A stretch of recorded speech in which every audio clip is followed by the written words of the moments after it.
Welcome back. So, once again, we are out flying on the Gray Flag Sinai server.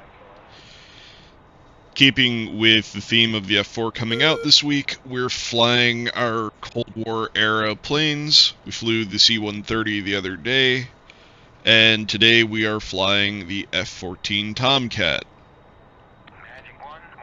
which, to be fair, is more modern than an F4, but it's not that much more modern. Although I'm sure by the time I get my hands on the F4, I'm gonna feel like I'm flying the most futuristic starship in the sky by comparison.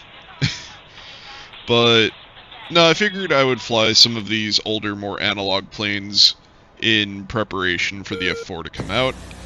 And I'm very excited for the F4. My only disappointment with it is that it isn't the Navy F4. I would so much prefer to shoot off carriers with it, but I'll take what I can get.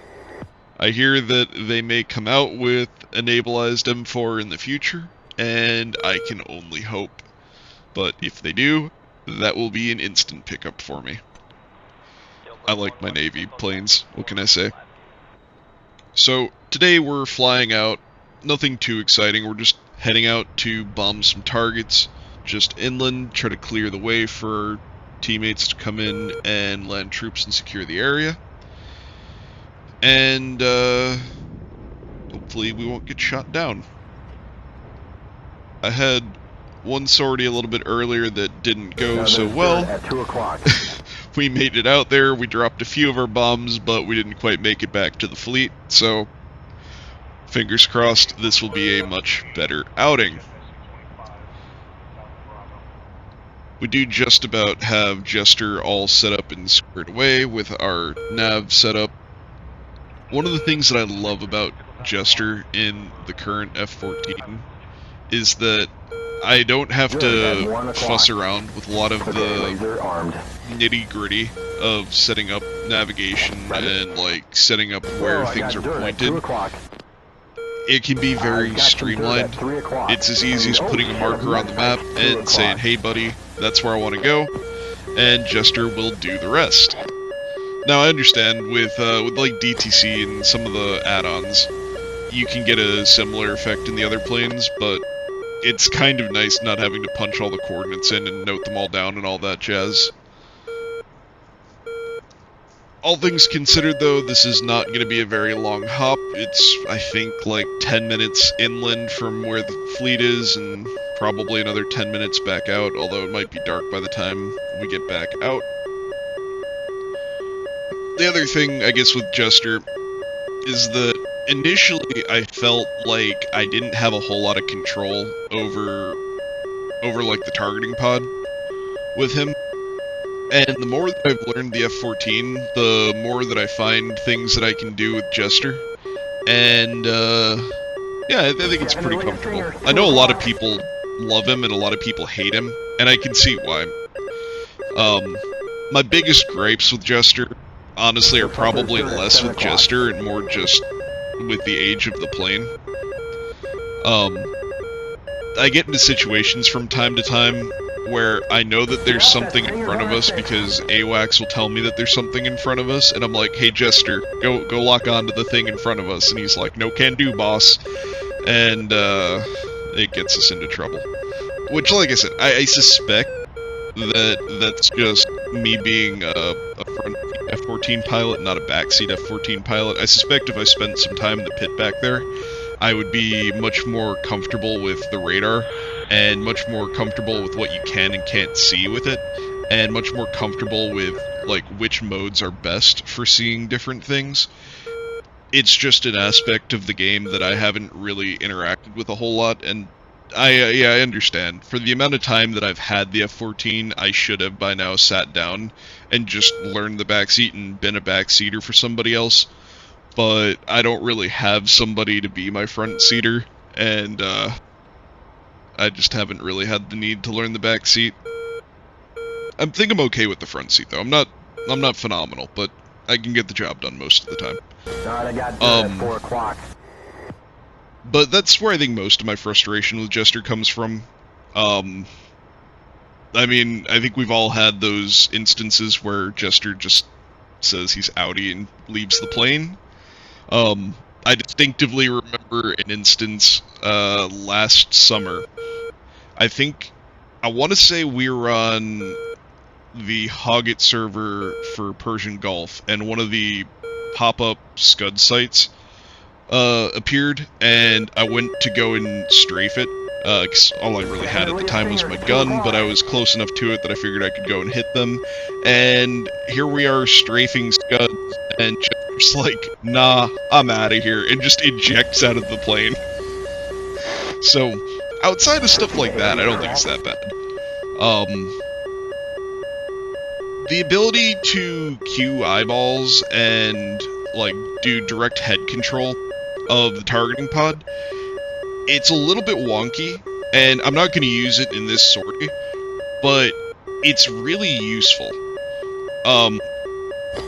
It's a lot more usable than I initially thought, because the issue that I originally had with the F-14, as far as, like, guided bombing, was if you're hitting specific targets on the ground, right? Like a tank, or if you're going after a boat, or something that Jester that can actually on, it's not that bad because you can say, hey, look, here's this mark on the map. I want you to look there. I want you to look for this kind of target. And generally speaking, Jester will do a really good job of that. If you're looking for ships, it can be a little bit more troublesome. But by and large, that's just down to knowing where the targets are and where they aren't.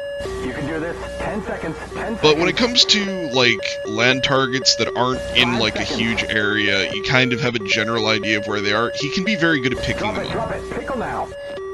But over time, as I flew the plane, I figured out that, like, initially my take was to try to be really precise with the map marker and put it exactly on the building that I wanted to hit, and then make multiple of them, and that worked, but it wasn't as precise as I wanted it to be, and then I figured out that actually I could do, like, a head track for the targeting pod, and that turned out to be awesome.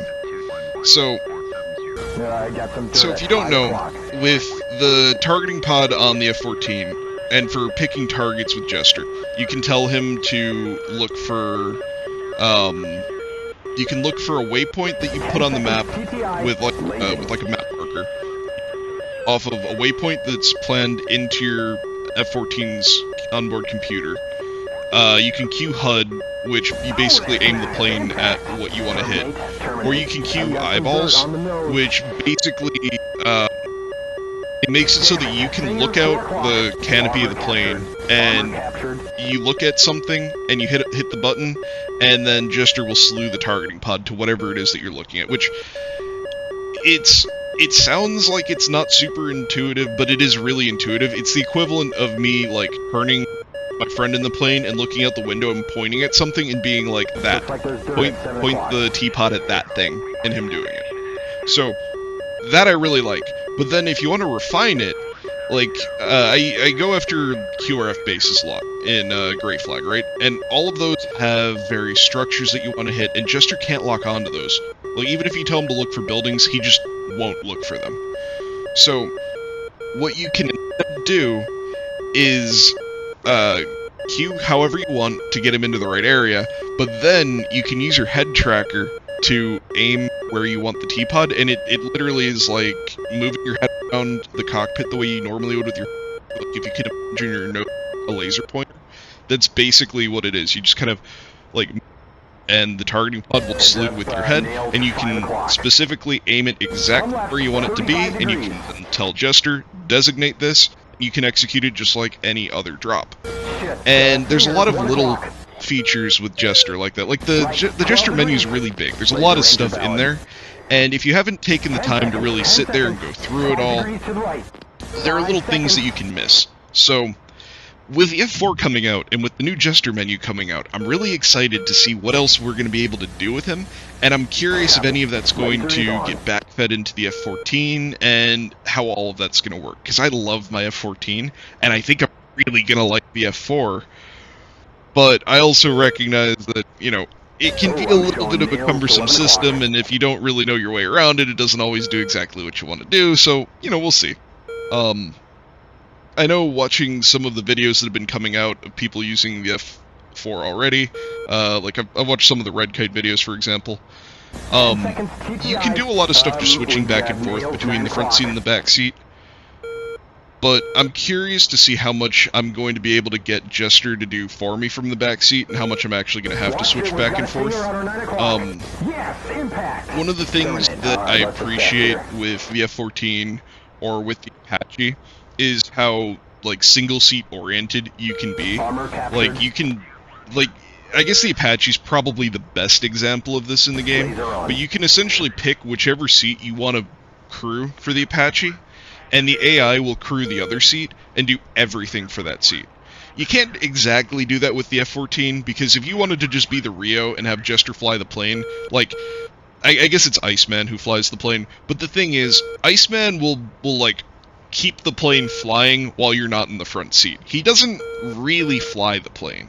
Whereas, with, I think his name's Jeff in the Apache, I think it's Jeff, right? I don't know. Anyway, with the guy in the Apache, you can go into the front seat and you can be like, I want to fly in this direction. Like, let's say we want to fly like 187, and we want to fly at 1,000 feet, and we want to fly at like 150 knots.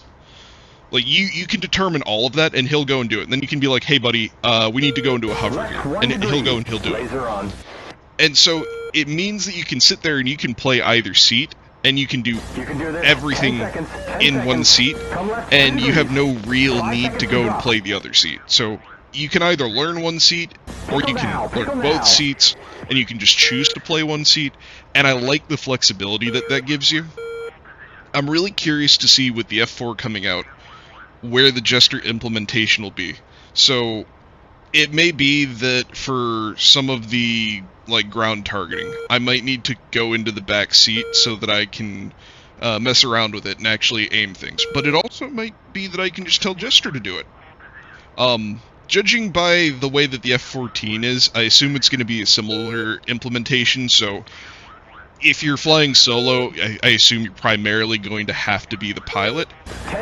But at least with the F14, I don't really ever have a need to go into the back seat, so like Jester handles the back seat really, really well. It's just the AI doesn't handle the front seat very well if you want to sit in the back seat. So I imagine it'll be like that, but we'll see. As for what's going on in our F14 outing, there's a lot of bells and whistles going off, and basically there are, I believe, SAM sites somewhere to the west. And we're primarily trying to stay over our objective and to the east, towards like friendly controlled territory, while we hit these targets. And basically what we've been doing is, I've been setting like an occupied zone, and I've been telling Jester to look at that zone and pick out targets, and I'm basically just lining up the plane, dropping the bomb, but he's doing all the hard work of finding the target and marking the target. More or less, though, I always joke when I'm flying with one of my friends, because one of my friends does occasionally backseat for me. I always joke that he's the one that's actually doing all the work in the F14. Like, I feel like as the pilot, I've got the easy part. Like, all I have to do is, like, get in, grab the stick, and, you know, fly the plane. I don't really have to do anything. But the dude in the back seat, he's like running the radios, he's doing the navigation, he's picking the targets. When we're looking at targets, he's telling me how to line up and how long until we drop. Without Jester back there, I don't know what I would do. He really is the real key here. All I'm doing is trying to put the plane in a straight line for him. Laser on. But all in all, so far it has been a fairly successful sortie. We've managed to hit just about all of our targets. 5 seconds. I'm mostly keeping the plane flying the way that we want to. Nothing too crazy going on. We're hitting our little armor emplacements on the ground. I'm actually kind of curious what they were. I can't really see them from up here, but judging by what I usually see when I get down lower, It's probably it's probably being called armor, but it's probably BMPs and BTRs. It's probably not worth the 1,000-pound bombs that I'm putting into them.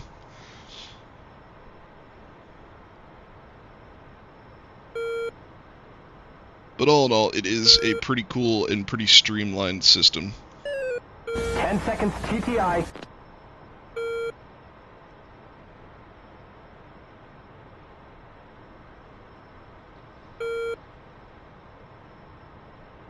That's a hit, that's a hit. Okay, terminate. Friendly 4 ships. Alright, so with that, our last bomb is away, and we are headed back out to sea. So, while we're here on Gray Flag Sinai, sometimes I can't pick up the TACAN for the boat right away. So even though we'll have it punched in, it doesn't always give me navigational aids until I get closer to it. So sometimes I have to call into the boat and have the boat actually give me a heading. I can just open up the map, but sometime, like, I feel like a lot of the time I just open up the map and pull out the, like, drawing tool, or, like, the ruler thing, and just find my heading, just because it's quick and it's easy. But sometimes I like to call into the boat just for thematic sake and immersion and all that jazz. Because I can just ask the boat and be like, hey, boat, where are you? And they'll give me a heading.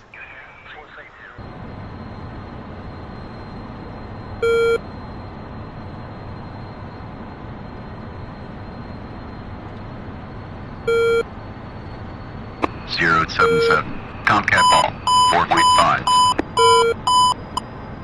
Roger ball. You're low. So, the F4 is just about here. Let me know. Are you excited? Did you pick it up? Are you gonna be out there flying it?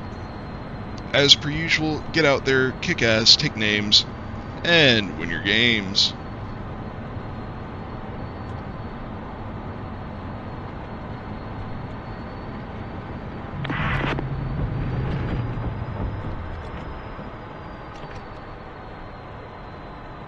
Two wire.